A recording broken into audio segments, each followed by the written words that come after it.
We are going to continue our series on The Bible Explains, Part 195. Today, we are going to continue our mini-series within the big series of The Bible Explains, entitled Grace-Filled Expressions for Stronger Relationship, Part 2. Manalangin po muna tayo. Let's commit this to the Lord. Our dearest Father in heaven, we are so very thankful for how you have guided us today. Thank you so much for the wonderful time of praise and worship. Truly, you inhabit the praises of your people. There is nothing in the world like this. For in your presence, there is fullness of joy. And even the psalmist declares, I would rather be a doorkeeper in your house than dwell elsewhere. There is so much joy in your presence, and the joy of the Lord is our strength. Thank you so much for the beautiful people who are here in this sanctuary, and equally important for the beautiful people who are joining us via online. We commit to you this message, and it is our prayer that everything that will be said and done only for your glory and for the blessing of everyone. This we pray, Father, only in the name of your Son, our Lord and Savior, Jesus Christ, by the power of the Holy Spirit. And everybody would just simply say, Amen. Palakpakan po natin ang Panginoon. Praise God. Grace-filled expressions for stronger relationships, Part 2. Tayo po ay nasa ikalawang bahagi na ng serye na ito.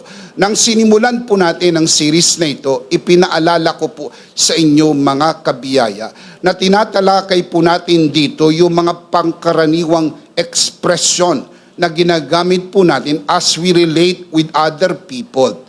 Dahil tayo nabubuhay sa panahon kung minsan may mga taong hindi na nga po maingat sa pagsasalita, how they relate with other people. Parang hindi po sila mindful. Sa sinasabi po ng Proverbs, ng ating mga salita ay naglalaman po ng buhay at kamatayan. Life and death is in the power of your tongue. The Bible affirms the fact. Kaya nung una pong bahagi ay tinalakay po natin ang kahalagahan ng pagsasabi ng thank you. Diniscuss po natin, thank you, a grace-filled expression of gratitude. We need to add one more expression today. Today, we are going to talk about, you are a blessing to me, a grace-filled expression of appreciation. Maraming mga tao sa paligid po natin na ginagamit ng Diyos para maging daluyan ng pagpapala sa atin. Tayo ang target ng pagpapala. Pinapadaan ng Diyos sa mga pagpapalang ito gamit ang iba't ibang mga pangyayari at maraming taong nakapaligid sa atin para makarating sa atin ang pagpapalang ito. And we need to see them and we need to learn to appreciate them. Madalas, marami tayong mga binibigkas na expression. Tulad ng ating unang napag-aralan, thank you. Sinasabi po natin, salamat, maraming salamat. Kumbaga, kung minsan sinasabi ng ibang tao yan ng magaang lang. Parang casual, thank you ha, salamat ha. Pero kung bibigkasin ito ng talagang mula sa puso, may mga implication po ito. Ang implikasyon nito, nakikita natin ang pagpapala ng Diyos sa atin na dumadaan sa pamagitan ng mga taong kinakasangkapan ng Diyos. The people around us become conduit, channels, vessels, and channels by which God deliver His blessing to us. Ganun din po. Kapag sinabi natin sa isang tao, you are a blessing to me. Ikaw ay pagpapala sa akin. Pagpapala kayo sa pamilya ko. Pagpapala kayo sa aming mag-asawa. Pag binibigkas natin ang ganitong linya, ito po ay grace-filled expression of appreciation. Appreciation is a powerful reflection of God's grace in our lives. It shapes how we interact with others and transforms our heart. Today, we will explore how appreciation, when genuinely expressed, impacts our relationship and our spiritual journey. So allow me to share with you today 3 insights into grace-filled appreciations. Like we always do, sanay na po kayo kay Bishop Emmy, pinaliliwanag ko muna ano po yung ating tinatalakay. Tapos we always end up with life application, and that is what we're going to do. But before we do the life application, we need to discover the insights into grace-filled appreciation. Number 1, appreciation recognizes God's work in others. Again, appreciation recognizes God's work in others. Kapag marunong tayong mag-appreciate ng mga taong kinakasangkapan ng Diyos, nakikita natin ang gawa ng Diyos sa mga taong ito sa pamagitan din naman nila para tayo ay mapagpala.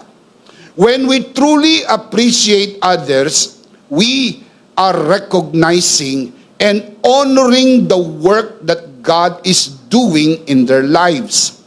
Each person is uniquely created and gifted by God, and when we take the time to appreciate their contributions, we are acknowledging His grace at work. Ang mga taong nakapaligid sa atin ay merong iba't ibang talino, kakayahan, galing at husay na inilagay sila ng Diyos sa buhay natin. Knowingly or unknowingly, pinaligiran po tayo ng Diyos ng mga taong magiging pagpapala para sa atin. Maraming pagkakataon na mi-miss out natin makita ito, kaya hindi natin ito na-appreciate.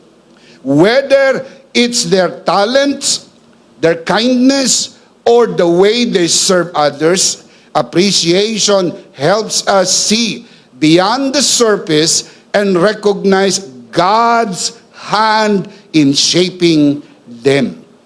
Mga kapatid, ang gawa ng kamay ng Diyos ay dumadaloy ang pagpapala sa pamagitan ng mga taong kinakasangkapan ng Diyos. Appreciation shifts our focus from self to the goodness of God in the lives of others. Mabuti po ba ang Diyos? Ang kanyang kabutihan ay ipinapadama sa iyo sa pamagitan ng mga taong nakapaligid sa iyo. Ang yakap ng Diyos ay kanyang ipinapadama sa iyo sa yakap ng mapagmahal na magulang. Ang kanyang pagmamalasakit ay ipinapadama sa iyo sa asawang mapagmahal. Itong mga tao na nakapaligid sa atin, ang tunay na ekspresyon at ekstensyon ng kamay ng Diyos. Makita po natin ang biyaya ng Diyos sa buhay ng mga tao na ito at ma-appreciate po natin. When we appreciate others, we not only honor their individual value, but also give glory to God for the wonderful work He is doing in and through them. Ang Diyos ay may ginagawa sa kanila, ang Diyos din naman ay gumagawa sa pamagitan nila. Kapag na-appreciate natin ito, makikita natin hindi lang yung individual value nila, kundi mismo yung gawa ng Diyos. Yung kakulangan mo napupunuan. Yung hindi mo kayang gawin, nagagawa sa pamagitan ng mga extended hands through the people whom God are using to bless you. Gumaang ang buhay mo. Gumaang ang gastusin mo. Naging magaang sa iyo ang maraming bagay dahil may mga taong kinakasangkapan ng Diyos. Matay mong isipin, kung wala ang mga ito, anong hirap ng buhay na ito? Kung wala ang mga ito na tumutulong sa akin para alagaan ang aking mga anak, para tignan ang aming kabuhayan, para tignan ang aming kalagayan, paano na kaya ang buhay ko ngayon? Ang mga ito ay ekstensyon ng kabaitan ng Diyos. Pero ang tanong ko po, naa-appreciate po ba natin ang mga ito? Dahil ang mga taong nakapaligid sa atin ay mayroon pong iba't ibang talino, kakayahan na siya namang kailangan natin dahil hindi lahat ng talino at kakayahan ay nasa atin. Romans chapter 12 verse 6. We have different gifts according to the grace given us. Wala pong taong nasa kanya lahat ng kaloob. Sa makatwid, marami ka mang kaloob, hindi lahat ay nasa iyo. Kakailanganin mong ibang kaloob para mapunuan ang iyong kakulangan. And when God does that, you begin to see God's work in the lives of other people, feeling your lack. Pinupunuan ang iyong kakulangan. 1 Corinthians chapter 12 verse 4 following verses. And there are different kinds of gifts, but the same Spirit. There are different kinds of service, but the same Lord. There are different kinds of working, but the same God works all of them in all men. Ang Diyos ay gumagawa sa atin gamit ang iba't ibang kaloob, iba't ibang kakayahan, at iba't ibang gawain upang mapunuan ang ating kakulangan. Inuulit ko, walang tao kayang gawin ang lahat ng bagay. Kung kaya't yung mga bagay na hindi mo kayang gawin, pupunuan ng Diyos sa pamagitan ng mga taong nilalapit niya sa iyo. Mga kapatid, kailangan maging mapagmasid po tayo. Sa buhay po natin, meron po mga taong only for a season at meron ding mga tao for all seasons. Na hindi ko po alam kung kayo po'y aware sa tinatawag na mga pamamaraan sa construction. Kapag nagsisimula ang construction, mapapansin nyo napakaraming andamyo, scaffolding, napakadami. Pero napapansin nyo po ba, kapag patapos na ang construction, unti-unti na pong nababawasan ng scaffolding. Yun pong mga andamyo. May mga inaalis na. Napapansin nyo po ba yun? Sa makatwid, may mga bahagi sa buhay mo na kailangan ng maraming andamyo, maraming scaffolding sapagkat yan ay mga simulang bahagi. Pero as you progress in life, may mga scaffolding na unti-unti nang binabaklas at inaalis dahil hindi na po siya kailangan at that stage. Sa buhay natin ay may mga scaffolding na nidadala ng Diyos sapagkat at that segment, kailangan natin sila. Ang mga ito ay hindi po masasamang mga tao. Ito po'y mabubuti and equally good people. Pero dumadating ang sandali na kailangan ng alisin at baklasin ang mga andamyo na ito sapagkat hindi na po siya kailangan sa stage ng construction. Tayo po'y katulad ng construction. Ang Diyos ay gumagawa sa ating buhay. Dinadala ng Panginoon sa atin ang mga taong kailangan natin at that point in time. Pero pag nag-progress na po tayo, mayroon pong mga aalising andamyo at mayroong bagong ilalagay para naman sa bagay na kailangan mo sa buhay. Mga kapatid, may mga tao po na only for a season at pag na-serve na po yung season na yon sa buhay mo, inaalis na po ng Panginoon. Maglalagay naman po siya ng another people for another season. Pero take note, may mga tao po na nilagay ang Diyos sa iyo for all seasons. They will stay there because God has designed so. Dinisenyo ng Diyos na talagang it will be for a longer time. And we must learn to appreciate. Kahit po yung for a season, we must learn to appreciate dahil nag-serve po yun ng purpose only for a short time. At merong pong longer time at merong po for the longest time. Basta ilagay lang sa isip, mga kabiyaya, lahat ng mabubuting bagay ay sa Diyos nagmumula. Can you say amen? James chapter 1 verse 17. Every good and perfect gift is from above, coming down from the Father of the heavenly lights, who does not change like shifting shadows. Lahat ng mabubuting bagay sa Diyos nang gagaling. And when we learn to appreciate the people around us, in actuality, we are appreciating God, the one who brought these people into our lives. Salamat po. Dinala mo ang mga taong ito sa buhay ko in this moment of time. At darating naman ang panahon na sila naman po ay hindi na para sa panahon na yon. Pero laging tandaan, ang Diyos ay mabuti sa lahat ng panahon. Can you say amen? John chapter 3 verse 27. To this, John replied, a man can receive only what is given him from where? Heaven. Every good and perfect gift comes from above, heaven. Ang Diyos ang nagbibigay. Hindi lang mga bagay-bagay at gamit-gamit at pera, pati ang mga tao na dinadala ng Diyos sa buhay mo, sapagkat ang mga ito ay biyaya. Kung minsan hindi natin nakikita ang halaga, bakit ako dito dinala ng Panginoon? Ano ba ang kanyang magandang layunin sa buhay ko? Bakit hindi doon? Bakit hindi doon? Bakit dito? Kasi alam ng Diyos kung anong mabuti para sa iyo.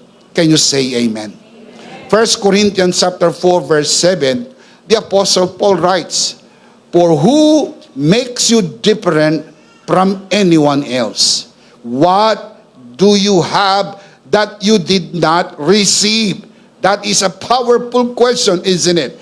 Ano ang mayroon ka na hindi mo tinanggap? Of course, the answer is none. Lahat ng mayroon ako, tinanggap ko. Dahil lahat ng mabubuting bagay ay nagmula sa Diyos. Yung hangin na lumalabas sa dalawang butas ng iyong ilong ay hindi natural sa iyo. Yan ay bigay ng Diyos para ikaw ay mabuhay. And if you did receive it, why do you boast as though you did not? The truth is, everything we have is a gift from God. Nothing belongs to us on our own. Wala tayong sariling atin. Nakakita na ba kayo ng batang lumabas sa tiyan ng nanay na may dalang susi? Wala. Pero tignan mo ang buhay mo ngayon, ang dami mo ng susi. May susi ka ng bahay, may susi ka ng sasakyan, may susi ka ng kahadihero, may susi ka ng maraming kwarto ng inyong bahay.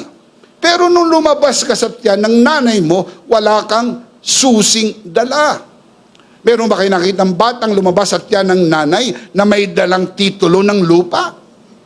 Wala. Pero ang dami mo ng titulong hawak at ito ay iyong naipundar sa buhay na ito. Dami mo ng napiling lupa.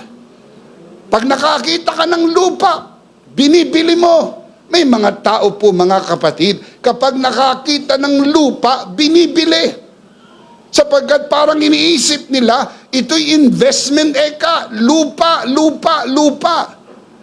Pero nagtataka ako, wala namang bumibili sa mga taong amoy lupa.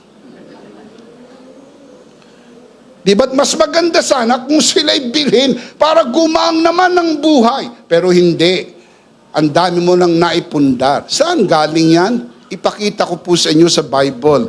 1 Timothy 6:7. For we brought nothing into the world, and we can take nothing out of it.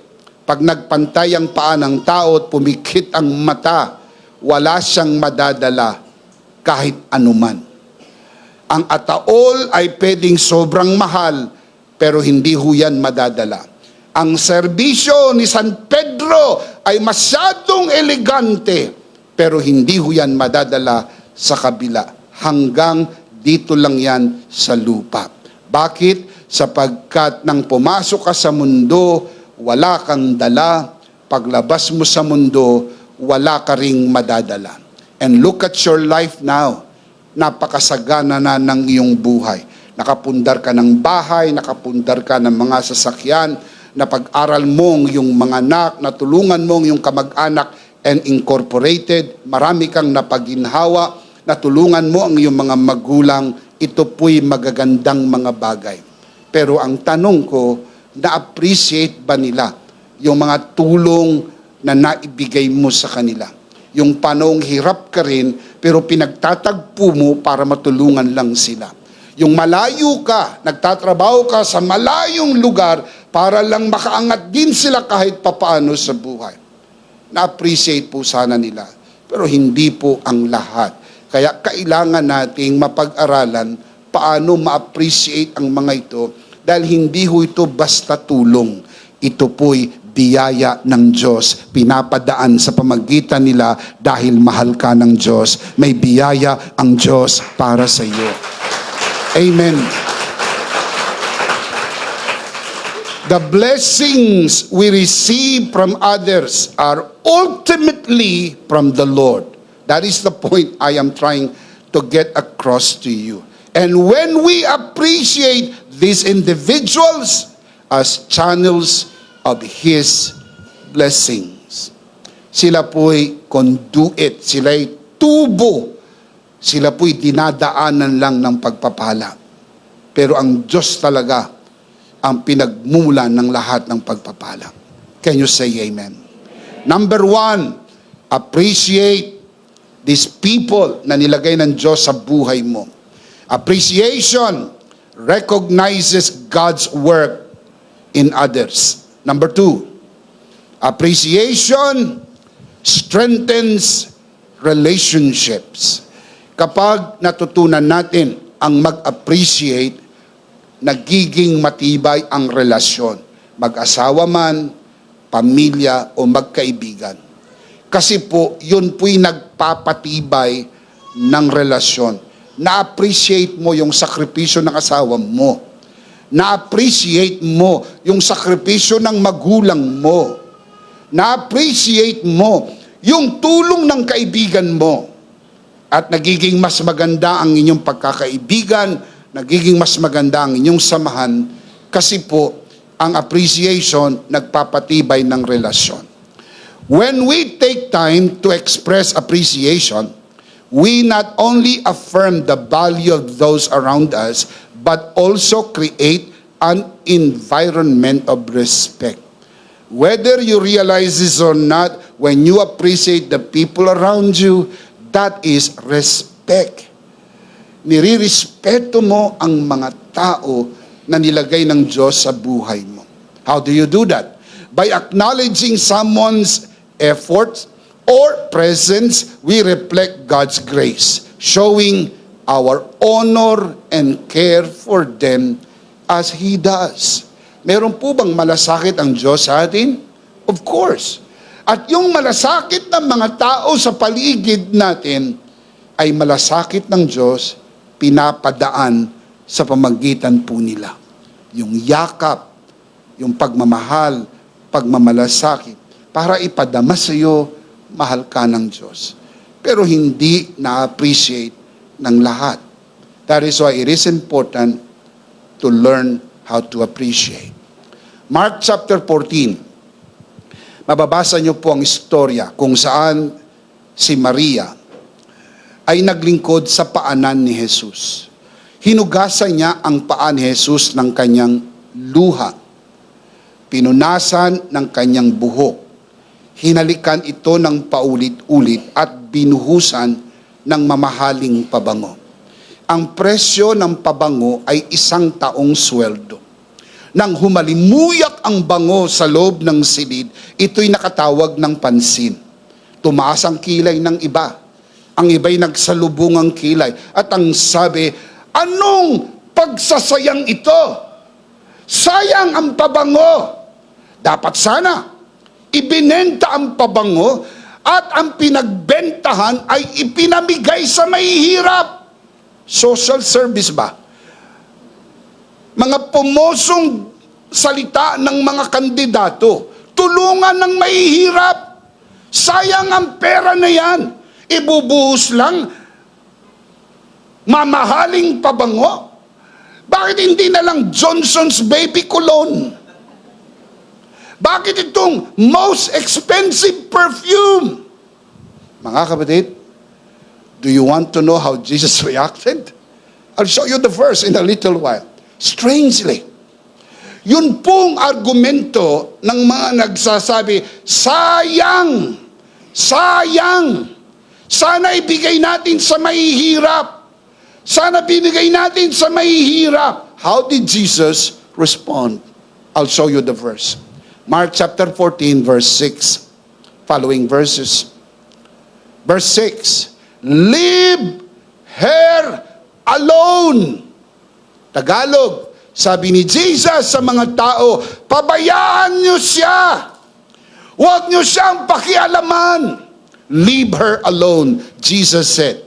Jesus was referring to Mary, yung pong babae na nagbuhos ng mamahaling pabango sa paanan ni Jesus. Leave her alone, said Jesus. Why are you bothering her? Alam niyo po ba kung minsan nakakagulat, kung sino yung hindi naman nagbigay, siyang nanghihinayang?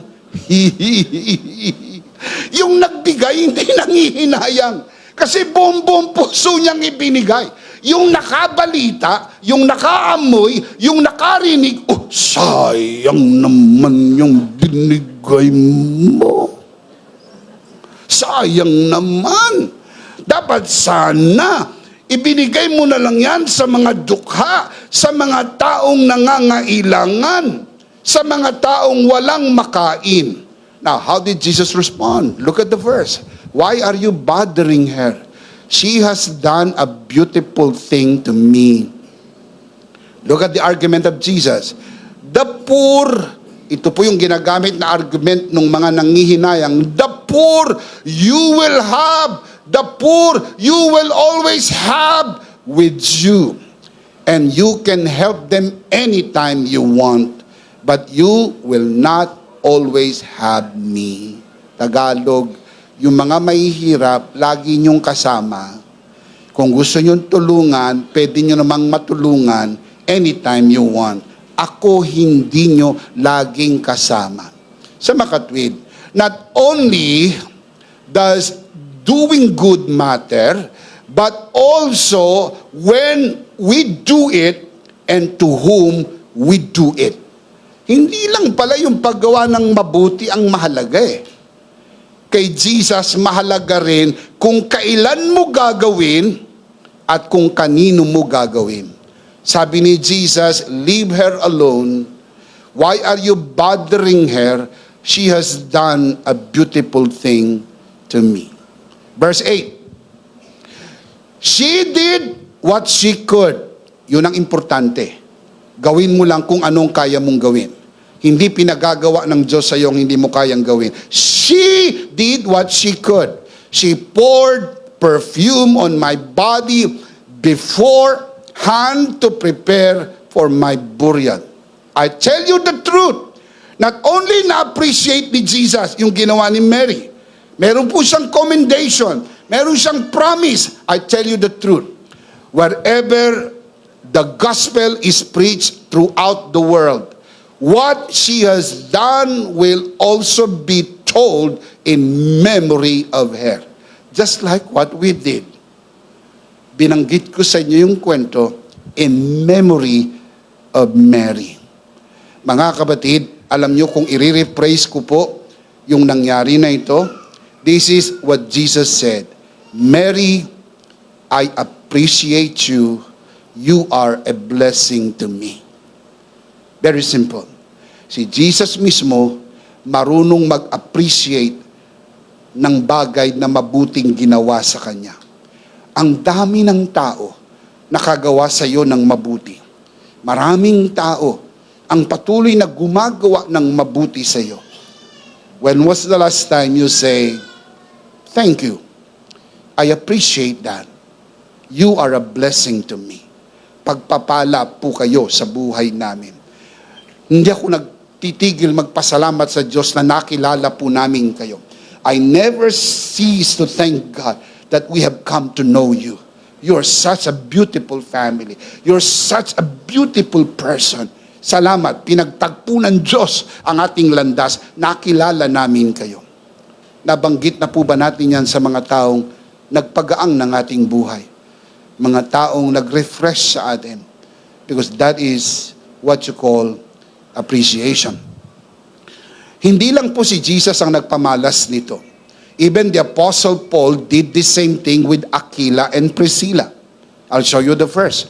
Romans 16, verse 3 and 4. Greet Priscilla and Aquila. Mag-asawa po ito. Priscilla and Aquila. Greet Priscilla and Aquila. My fellow workers in Christ Jesus. They, referring to Priscilla and Aquila, they risked their lives for me. Not only I, but all the churches of the Gentiles are grateful to them. In-appreciate po ni Paul itong si Aquila at Priscilla. Let's rephrase that.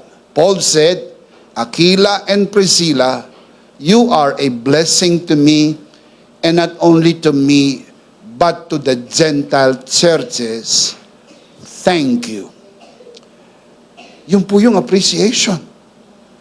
Mga kapatid, we must learn the art of appreciating people. Hindi kinakailangan maraming musiko na tumutugtog. Hindi kinakailangan may banderitas at may confetti na bumabagsak. It is just a sincere heart saying, I appreciate you. Blessing po kayo sa amin. Ganon din ang ginawa ni John patungkol sa kanyang kaibigan na si Gaius. Look at the scripture. 3 John verse 5 and 6. Dear friend. So meron pong friend itong si John, ang pangalan Gaius. Dear friend, referring to his friend Gaius, you are faithful in what you are doing for the brothers, even though they are strangers to you.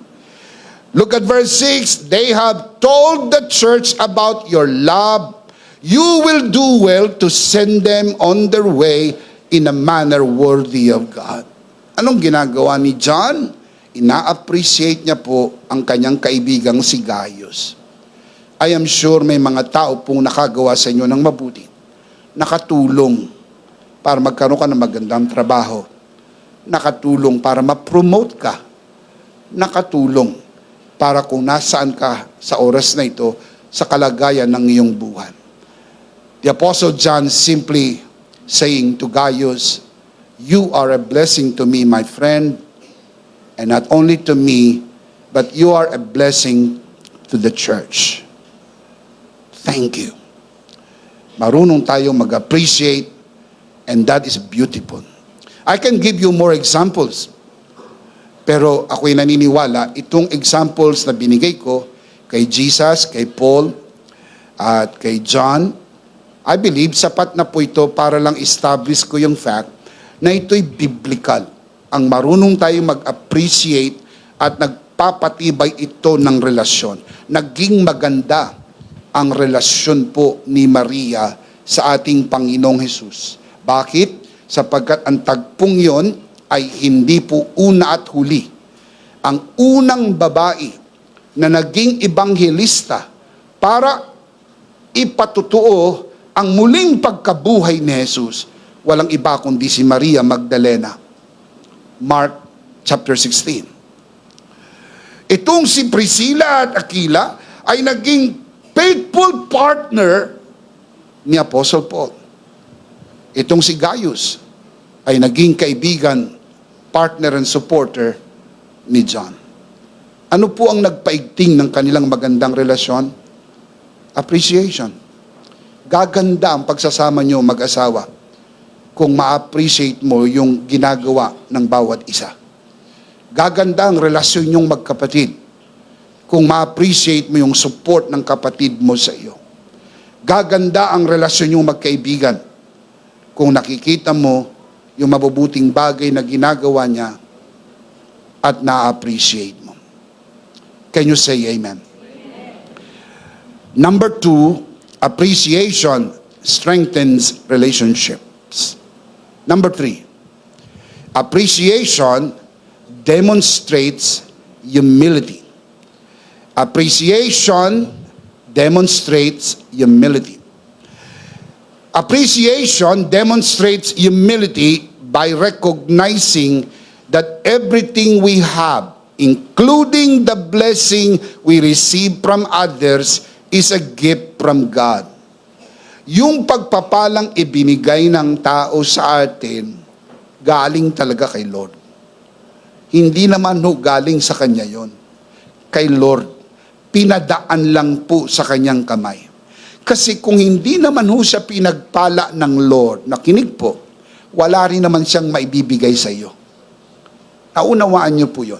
Kaya siya nakapagbigay sa iyo dahil sa iyong pinagpala. Sa Kanya po inimbak ng Diyos ang pagpapala. At dahil mabuti ang puso niya, ginawa niyang sarili niyang daluyan ng pagpapala, pinadaloy sa iyo. Ikaw po'y recipient ng blessing ni God through them. Kaya ma-appreciate mo, first and foremost, it's a gift from God. It reminds us that we cannot do it alone, that we need the people God has placed around us. Ang pagpapala po hindi lang puro pera, puro material. Ang pagpapala din po ay ang mga tao na nilagay ng Diyos sa buhay natin. Inilagay ng Diyos sa buhay natin. When we express appreciation, we recognize that others play a vital role in our lives, and through this humility, we honor God's work in them. Makikita natin ng mga taong ito, mayroong importanteng parte sa buhay mo. Na hindi lang po ito pagtrabaho at kumita ng pera. Kung hindi magkaroon ka ng significant act of kindness to people whom God has placed in your life. Importante makita nyo yung kabuuan. Huwag lang po yung one segment. Maging holistic ang view mo, because you are not a separate from the whole. You're only part of the whole. 1 Corinthians 12:21. The eye cannot say to the hand, I don't need you. The head, surprisingly, the head cannot say to the feet, I don't need you. Surprising. Yung una, hindi ako nagugulat. The eye cannot say to the hand, I don't need you. That is pretty clear. Naintindihan natin. Pero the head, realizing that the head represent Christ, because Christ is the head of the church. Yun naman ang diskusyon ng 1 Corinthians chapter 12, that there is only one body, and the body is the church, and the head of the body is Christ. It is simply saying, Christ cannot say to the feet, I don't need you. That is a great idea. Now, let me put it this way. Without Christ, we can't do it. Without us, He won't do it. Strangely, nakakataas ng kilay. Kasi iniisip po natin, kayang gawin ng Diyos ang lahat ng bagay. Kayang gawin ni Kristo ang lahat ng bagay. Listen now. Without Christ, we can't do it. Madaling intindihin yun. Dahil ang sanga hindi pwedeng magbunga ng hiwalay sa puno. Siya po ang puno, tayo yung mga sanga, hindi tayo pwedeng magbunga ng hiwalay kay Kristo. So we cannot do it apart from Christ. But listen to the next part. Without us, He won't do it. Why? Because His plan is to do it through the church, the body. His plan is to do it through the body, the church. Hindi ho gagawin ni Kristo kung hindi sa pamamagitan natin. Bakit? Kasi lalabas po siya doon sa blueprint. Ang blueprint po, God will do it, the Lord Jesus will do it through the body. Tayo ang katawan ni Kristo sa mundo na ito. Si Kristo ang ulo. Kung may gagawin ng Diyos, gagawin niya sa pamamagitan ng church. At kung may gagawin ng church sa pamamagitan ng ulo, pagagalawin ang parte ng katawan. I'll show you the verse. Ephesians chapter 1 verse 22 and 23. And God placed all things. How many things? Come on, look at the verse now, everybody. And God placed all things. How many things? God placed all things under His feet. Whose feet? The feet of Jesus. Lahat ng bagay nilagay sa ilalim ng paa ni Jesus. Tatanungin ko nga po kayo, hindi nyo kailangan maging genius, alam nyo ang sagot dito. Ang paa ba ay parte ng katawan? Ang paa ba ay parte ng katawan? Kung si Kristo ang ulo, tayo ay katawan, ang paa ba ay parte ng katawan? Kanino inilagay ang lahat ng bagay sa paa ni Jesus? Sino ang paa ni Jesus? Ang iglesia. Tayo ang paa ni Jesus. Now keep on reading. God placed all things under His feet and appointed Him to be the head of what? The head of everything for the church. Dahil si Jesus ang head of the church, everything runs through the head. Hindi nyo kinakailangan maging doktor ng medisina para maintindihan ito. Ang lahat ng parte ng inyong katawan ay diktado ng inyong ulo. Kaya kapag ka nagkadeferensya ang iyong ulo, ang parte ng katawan mo magkakadeferensya. Ang ulo ay si Kristo. At inilagay ng Diyos ang lahat ng bagay sa paa. At ang paa ay parte ng katawan. Sa makatwid baga, inilagay ng Diyos ang lahat ng bagay sa ilalim ng iglesia sa pamumuno ni Kristo. Sa pamamahala ni Kristo. Kaya sabi ni Pablo, hindi pwedeng sabihin ng ulo, hindi ko kailangan ng paa.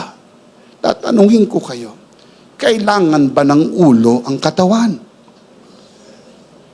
Mahina ang sagot ninyo sa malakas na tanong. Kailangan ba ng ulo ang katawan? Yes. Mantak mo kung walang katawan, ang tawag dyan, pugot na ulo. Sino ang katawan? Tayo. Sino ang ulo? Si Kristo. Lahat ng bagay, keep on reading, verse 23, which is His body, the fullness of Him. Beautiful. The fullness of Christ is His body. The fullness of Him who fills everything in every way. Mga kapatid, kapag may gagawin ang Diyos, gagawin niya sa pamagitan ng kanyang katawan. At ang katawan ay kikilos sa pamagitan ng ulo. Si Kristo ang ulo, tayo'y parte ng katawan. Ang paabay parte ng katawan. Hindi pwedeng sabihin ng mata, hindi ko kailangan ng kamay. Alam niyo po ba yung kakulangang nakikita mo pero hindi mo mahawakan? Hindi ho kaya ni matang humawak. Ang kaya lang ni mata, tumingin. Pero hindi niya kayang hawakan. Sino ang hahawak? Si kamay. Paano niyang mahawakan? Sasabihin ni mata kung nasaan. May tulungan ba si mata at saka si kamay? Hindi rin naman kaya ni kamay nang wala si mata. Kapa ka ng kapa, baka kung anong makapa mo. Hindi ho lahat ng malambot ay cake. Kailangan mong tanungin si ilong. Anong amoy?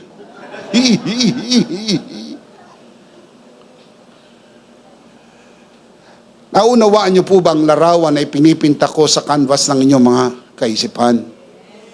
Lahat tayo ay parte ng katawan.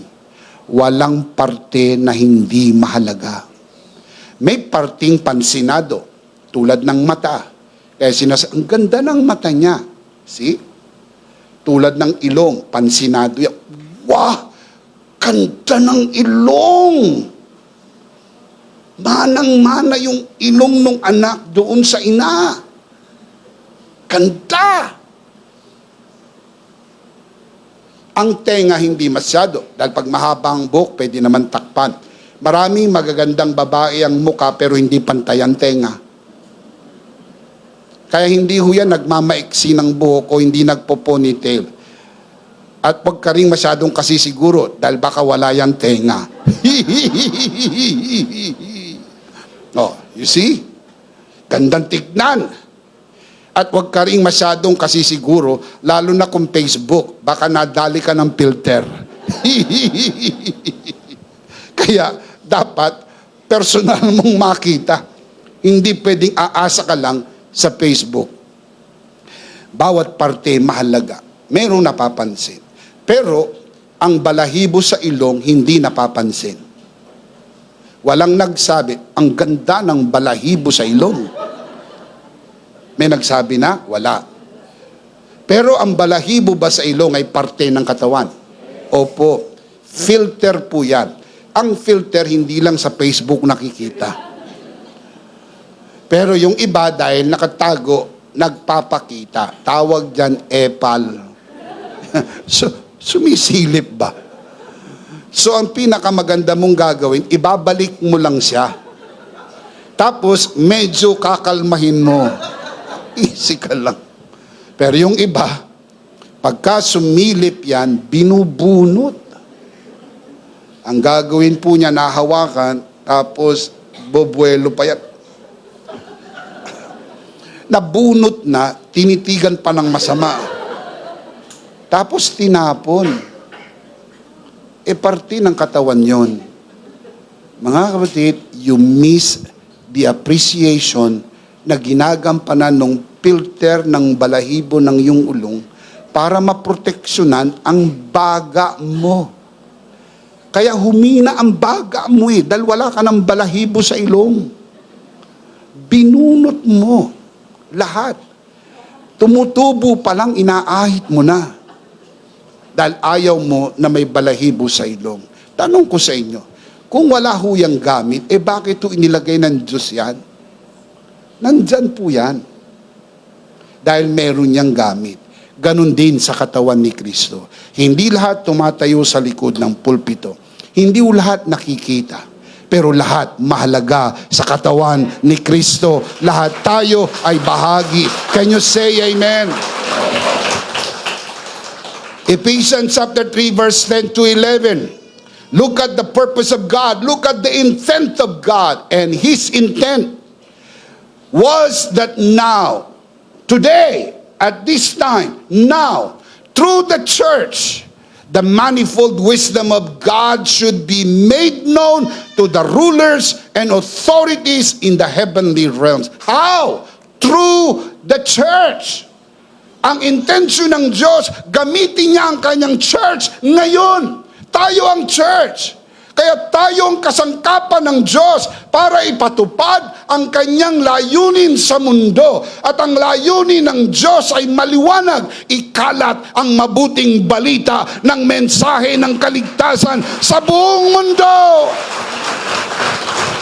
Amen. Look at verse 11. According to His eternal purpose. What kind of purpose?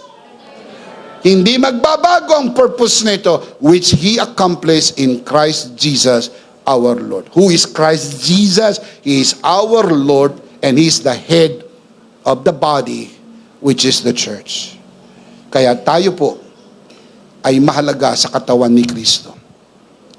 Ikaw ay mahalaga sa katawan ni Kristo. True humility is when you appreciate the body of Christ as the whole and recognize the different gifts that God has given everyone to reach the whole world with the message of full grace. It can only be done by the body. Can I tell you this honestly? Walang isang pastor, walang isang obispo magagawa ito mag-isa. Walang isang simbahan na magagawa ito mag-isa. Ang misyon na ikalat ang mensahe ng mabuting balita ng kanyang biyaya, hindi kayang gawin ng super pastor, super bishop. Hindi ito kayang gawin ng isang super church local.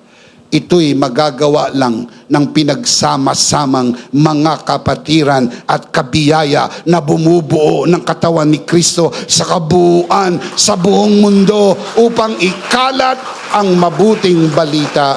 Shout amen! Amen. Let's see them again. You can see this on your screen. Basahin natin ng malakas at sabay-sabay. 3 insights into grace-filled appreciation. Malakas, sabay-sabay. Ready? Number 1. Appreciation recognizes God's work in others. Number 2. Appreciation strengthens relationships. Number 3. Appreciation demonstrates humility. Appreciation recognizes God's work in others. Appreciation strengthens relationships. Appreciation demonstrates humility. Now, let me close by giving you the life application. Ngayong alam na natin ito. Pagbaba natin mula sa bulwagan na ito, bukas, haharap kayo sa totoong buhay. Papasok kayo sa trabaho, papasok kayo sa opisina o eskwela. How do we apply this truth? Number 1, appreciate others before God in your prayers. Ang appreciation hindi lang po sa harap ng tao. Ang appreciation kahit sa harap ng Diyos, ina-appreciate mo ang mga tao na ito. I'll show you this important truth. When we appreciate others before God in our prayers, we acknowledge their value and recognize that every good thing in them is a gift from Him. Grabe ang mama na ito. Grabe ang sister, ang brother na ito. Blessing siya sa akin. Kaya pag nag-pray ka, Lord, salamat, dinala mo ang taong ito sa amin. Salamat po, nakilala namin ang tao na ito. Tignan niyo ang panalangin ni Apostol Pablo. Ephesians chapter 1, verse 15 to 16. For this reason, ever since I heard about your faith in the Lord Jesus and your love for all the saints, verse 16, I have not stopped giving thanks for you, referring to the believers, for you, remembering you in my prayers. Paano po in-appreciate ni Paul ang mga taga-Efeso? Hindi po sa Facebook, hindi po pinuntahan sila. Nung siya'y manalangin, sinabi niya, Panginoon, salamat sa buhay ng mga kapatid kong ito. Na-appreciate ko ang kanila pong gawain. You can do that. Kapag meron po kayong na-appreciate ng mga tao, i-appreciate nyo before God in your prayer. Number 1, appreciate others before God in your prayers. Number 2, appreciate others both privately and publicly. Huwag mahiya, i-appreciate sila publicly. Let other people hear. Wag lang yung private, wag lang PM. You can PM them if you want to, but if you can do it publicly so that others may know, others may appreciate also what you are doing, that will be great. When we express our appreciation in private, we encourage him or encourage them personally. When we do so publicly, we affirm their worth and honor them in front of others. Listen, both publicly and privately are acts of grace-filled, reflecting true humility. Kasi sinasabi mo, hindi ko nagawa yan kundi ako tinulungan nito. Salamat. In-appreciate ko yung kanyang napakalaking tulong. Hindi namin napuntahan yon. Hindi namin nagawa yon. Hindi natin nagawa yon kung wala po ang tulong ng mga kapatiran. Philippians chapter 1 verse 3, following verses, the Apostle Paul writes, I thank my God every time I remember you. In all my prayers for all of you, I always pray with joy. Listen, verse 5, because of what? Because of your partnership in the gospel from the first day until now. Privately plus publicly. How do you know it's publicly? How do we know it if it's not publicly? Paano natin nalaman kung hindi to publicly? Paul wrote it. Lahat ng nakabasa ng Book of Philippians, ipinaalam ni Paul, itong mga taga-Pilipos ay partner ko in preaching the gospel from the first day until now. So if you can appreciate them privately or publicly, that would be good. Sabi ng iba, wag yun nang sabihin, wag na, kasi nasusulat sa Biblia, ang ibinigay ng kanan, wag nang malaman ng kaliwa. Pagka sinabi nyo, baka mawala na ako ng reward sa langit. Saan po sa Bible mawalan ka ng reward? Dahil sinabi, yung appreciation ng tao ay iba kaysa sa reward ng Panginoon sa iyo. So allow them to appreciate you. Pero some people will just insist, please don't. And in that, we respect. We can appreciate them privately if they don't want to be appreciated publicly. Kasi ayaw mong labagin naman yung kanila pong kahilingan. Pero kung wala naman silang kahilingan, di naman nila sinabi, you might as well do it. Pero kung ayaw nila, sasabihin nila yon. Huwag nyo na po i-post sa Facebook. Dahil alam po ninyo, napakasimpleng mga bagay. Minsan, maliit na bagay ay pinopost talaga ni Pastor Joe. Walang hindi napopost, pinopost lahat. Nagbigay ng alateris. Di ba? Nagbigay ng mangga. Yung isa, nagbigay ng puno ng mangga.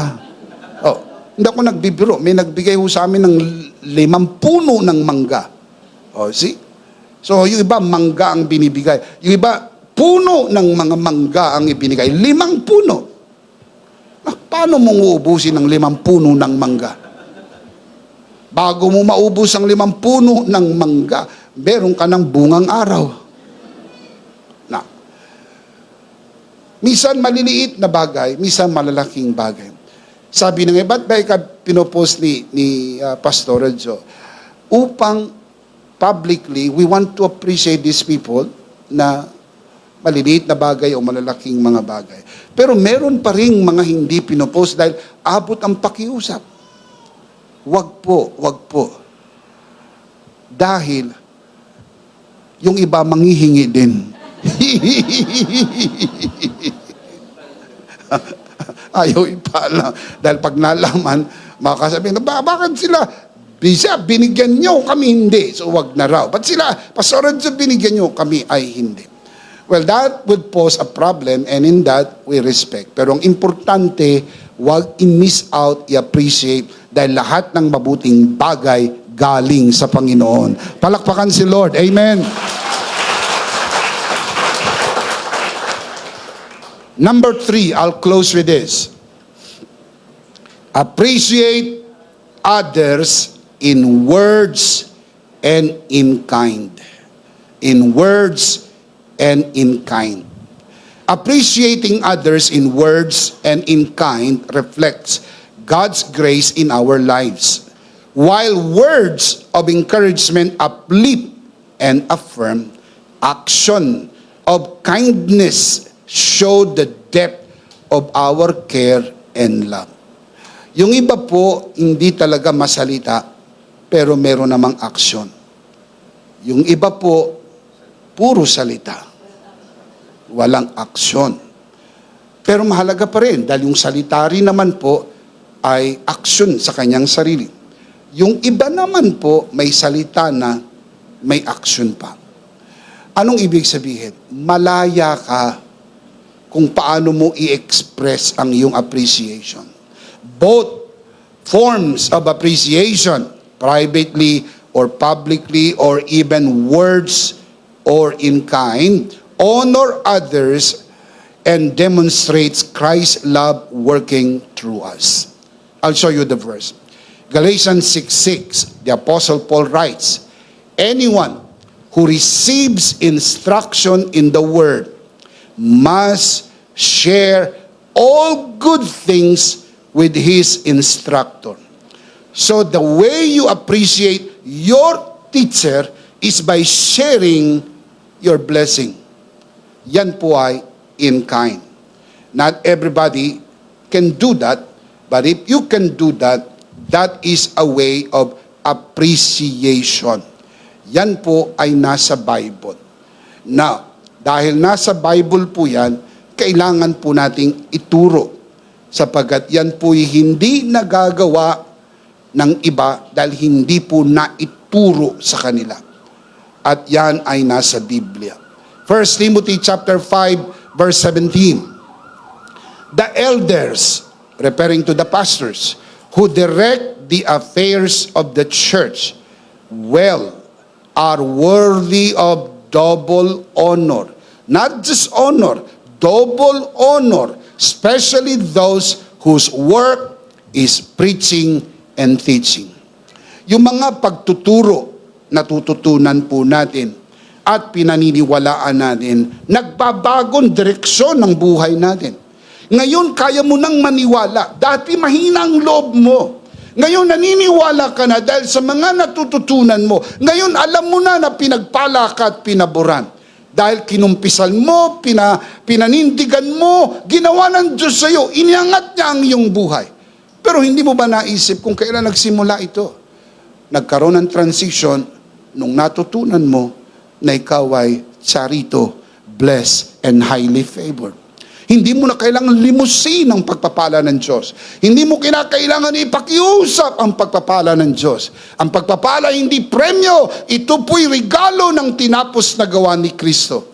Matyaga kang tinuruan na makat sa iyong isip, natutunan mo, pinanindigan mo, ipinamuhay mo. Ngayon, dumadaloy ang pagpapala ng Diyos. Sabi sa Biblia, alalahanin nyo yung mga taong kinasangkapan ng Diyos upang tayo'y matuto. Kasi sila po ay dinaluyan ng pagpapala, hindi material, hindi pinansyal, kundi espiritual na pagpapala. Sabi ni Pablo, kami na nagtanim sa inyo ng espiritual na binhi, kalabisan bagang umani naman kami ng binhing material? Hindi. Kasi umunlad ang buhay mo. Tignan mo ang buhay mo. Ang laki ng inunlad. Ang layo na ng narating ng buhay mo. Bakit? Sapagkat nangyayari lang sa naniniwala. Nung naniwala ka na pinagpala ka at pinaburan, inangat ng Diyos ang iyong buhay. Pinagpala ng Diyos ang iyong buhay. Sapagkat yan ang kalooban ng Diyos. Can you say amen? Philippians chapter 4 verse 18. The Apostle Paul writes, I have received full payment and have more than enough. I am amply supplied. Sinulatan niya mga taga-Pilipos. Now that I have received from Epaphroditus the gifts you sent. They, referring to the gifts they sent through Epaphroditus, they are fragrant offering. They are acceptable sacrifice and they are pleasing to God. Mga kapatid, importante maintindihan natin lahat ng mabubuting bagay galing sa Diyos, pinapadaan sa atin upang ang pagpapala ng kanyang kabutihan ay makarating sa iba. I-appreciate natin hindi lang yung pagpapala. I-appreciate natin una sa lahat yung pinanggagalingan ng pagpapala. I-appreciate din natin yung dinaluyan ng pagpapala para ma-appreciate natin yung pagpapala dahil sa kabuuan ang Diyos ay mabuti sa lahat ng panahon. Hallelujah! Thank you, Jesus. Let's see them again. Makikita po natin dito sa screen ang tatlong live application. Ngayong alam na po natin kung anong ibig sabihin pag sinabi mong You are a blessing to me. Pagpapala ka sa akin. Ito po ang pwedeng application. Ready? Let's say this out loud together. Number 1, application. Number 2. And number 3. Appreciate others before God in your prayers. Appreciate others both privately and publicly. Appreciate others in words and in kind. The big idea is, in Christ, I learn to appreciate others. Kay Kristo, natutunan kong i-appreciate ang iba dahil hindi ako pwedeng mag-isa. Nilagay ng Diyos sila sa buhay ko sapagkat mahal ako ng Diyos. What is the big idea? In Christ, I learned to appreciate others. Of course, we do not want to end this broadcast without giving you the opportunity to receive Jesus today and be saved. And learn to appreciate na narinig po ninyo ang mabuting balita. Dahil meron po mga nagtulong-tulong sa likod ng camera upang itong broadcast na ito ay dumating sa inyo. We really appreciate the people who work so hard for it to be made possible. We appreciate the congregation sa inyong generosity upang maisakatuparan natin ang ganitong klase ng programa. At ito'y dumadating sa inyo at ang opportunity tanggapin si Jesus at maligtas sapagkat mabuti ang Diyos sa iyo. Manalangin tayo ng pagtanggap, itaas natin ang ating dalawang kamay, ipikit natin ang ating mata at iyuko ang ating ulo. Lahat ng narito sa loob ng bulwagan na ito at maging sa mga nanonood sa broadcast, sumunod kayo sa panalangin na ito. Let us pray. Panginoong Jesus, ako po'y makasalanan. Hindi ko po kayang iligtas ang aking sarili. Ako'y mapapahamak ng hiwalay sa iyo. Narinig ko po ang mabuting balita. Ako po'y naniniwala. Tinatanggap kita sa aking puso bilang aking Panginoon at aking tagapagligtas. Salamat po. Pinatawad mo na ang aking mga kasalanan. Isinulat mo na ang aking pangalan sa aklat ng buhay. Sa pangalan ni Jesus. Amen. Ako na lang po ang mananalangin. Ama, sa oras na ito, itinataas ko po sa iyong harapan ang sino mang sumunod sa panalangin ng pagtanggap sa unang pagkakataon sa loob man ng bulwagan na ito, lalo na sa mga nanonood sa broadcast na ito. Pinagkakatiwala po namin sila sa iyong kagandahang loob na sila'y lumago sa biyaya at sa bagong natagpuang pananampalataya. Sa pangalan ng Panginoong Hesus, tayong lahat ay magsabi ng Amen. Palakpakan po natin ang Panginoon. Praise God. Kung sumunod ka sa panalangin ng pagtanggap, ikaw ay ligtas, ikaw ay anak na ng Diyos. Mula dito sa EMI Center, nakikigalak kami at binabati po namin kayo. Welcome to the family of God. Palakpakan ang Panginoon. Welcome to the family of God. Amen. Amen. Tayo po'y dumako sa ating banal na komunyon. Kunin po natin ang ating communion elements and let's do this together, mga kabiyaya.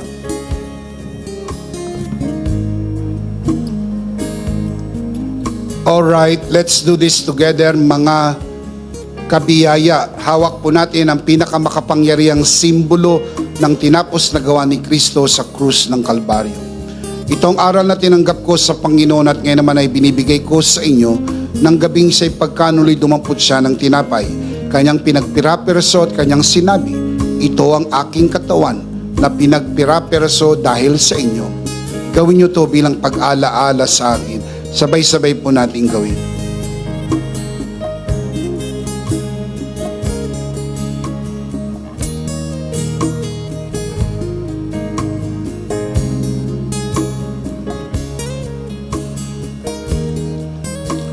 Gayun din naman matapos maghapunan ay kanyang hinawakan ng saro at kanyang sinabi, ito ang saro ng bagong tipan na pinagtibay ng aking dugo.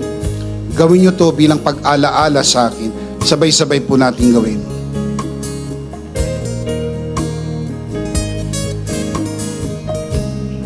Ate po itaas ang ating dalawang kamay at sumunod po tayo sa panalangin na ito. Aming Ama, maraming salamat po sa aming Panginoong Hesukristo.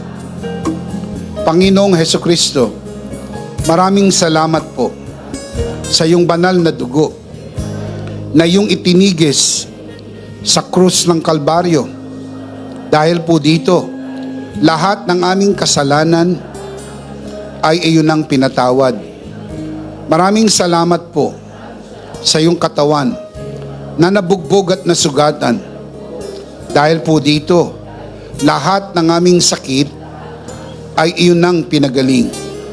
Katulad ng nasusulat, sa iyong mga sugat, ako'y magaling na. Ako'y naniniwala, ako'y magaling na. Aking dinideklara, ako'y magaling na. Ako'y malusog, malakas, masigla, pinagpala, pinaburan, at mabubuhay ng mahaba. Sa pangalan ni Jesus, maraming salamat po, Banal na Espiritu, sa iyong kapahayagan sa mensahe ng biyaya. Sa pangalan ng Panginoong Jesus, Amen. Amen.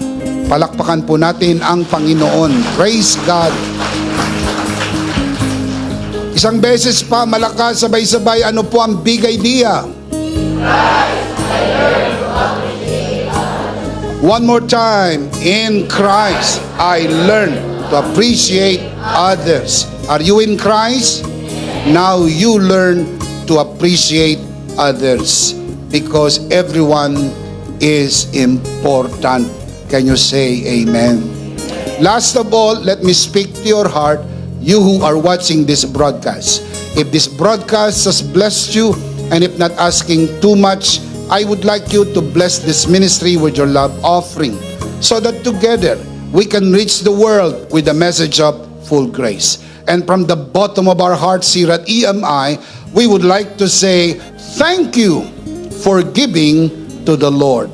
We'll see you next Sunday, prayerfully on site, but definitely we'll see you again online. Ako po, si Bishop Emmy. Kasama po si Pastora Jo at ang kabuuan ng The Lord's Community and EMI Broadcast. Maraming thank you. Stay a bit for more announcements. Stay blessed and stay connected. Always remember, in Christ, you are forever.